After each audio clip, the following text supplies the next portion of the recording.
ఆ ఖర్చు అంతా మళ్ళీ దేని మీద వేయాలి? దేని మీద వేస్తారు? ఎందుకని అవసరం?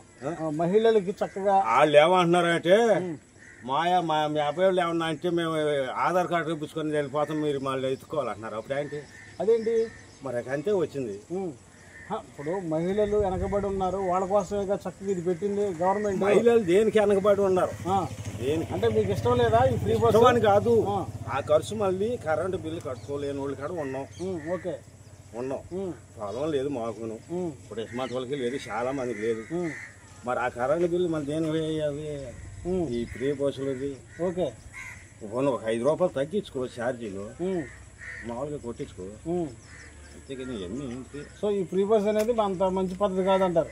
ఆడవాళ్ళ కాళ్ళు చేసినట్టు అంతేనా? అడిగితే వాళ్ళు ఏమంటున్నారంటే ఫ్రీ బస్సులు వదిలేడు మాకు, ఆ ఫ్రీ బస్సులు ఎక్కి వెళ్ళిపోతాము, మీరు ఏమన్నా మగోళ్ళు అంటే అని అంటున్నారు. మరి దానికి సమాధానం ఏంటి? నా మాటకి ఏం చేస్తారు చెప్పండి. కాదు కాదు బాబాయ్, ఏదన్నా కొంచెం గొడవ ఆడుకుంటారు, దెంగేస్తున్న వాళ్ళు అంటారు. వీళ్ళు ఎక్కడ ఎత్తుకొచ్చుకోవాలి మగోళ్ళు వెళ్ళి? అట్లా కాదు కదా ఇప్పుడు వెళ్ళిపోతే ఇద్దరు వెళ్ళిపోవాలి, ఇద్దరు లైసెన్స్ ఇవ్వాలి. మీరు ఎక్కారా? బస్సు ఎక్కారా? ఫ్రీ బస్ వచ్చిన తర్వాత 50 రూపాయలు దాన్ని 45 తీసుకో.